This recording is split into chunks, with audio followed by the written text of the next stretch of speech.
Sa dili madugay, sugda na unya sa siyudad sa Sugbo ang cashless payment transactions, human nagpinirmahay og Memorandum of Agreement kun MUA ang Sipas Incorporated, usa ka fintech firm nga mao'y moabag aron makatukod ang siyudad og digital public payment system nga gipadagan sa blockchain og stablecoin technology.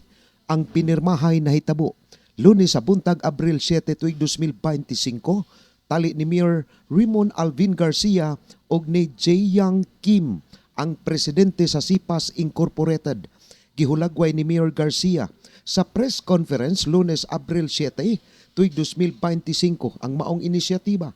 Isip kabahin sa innovation strategy sa dakbayan aron mapausbaw ang financial system pinaagi sa maong teknolohiya ug aron cashless na ang mga transaksyon sa Cebu City Hall. It's a very novel and innovative way on our financial system, and this is something which I feel and I believe can bring City of Cebu into the future using technology, using new standards and new norms in conducting transactions, for example. So, ang MUA namugna human sa gipirmahan nga Memorandum of Understanding MOU niadtong tuig 2021 dinhuman sa tuto ka tuig nga gihimong pagtuon sa sistema og palisiya.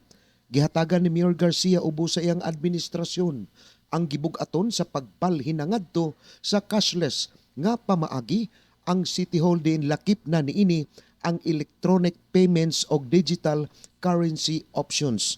Ang pagtambayayong sa City Hall og Sipas Incorporated nagtumong kini sa pag-digitalize sa mahinungdanong lokal nga pagpayad sa buhis sama sa real property tax, business permit din gamit ang stablecoin nga plataporma sa Sipas. Hain ang tumong niini mahimo ng sayon og dunay kapilian ang pagbayad.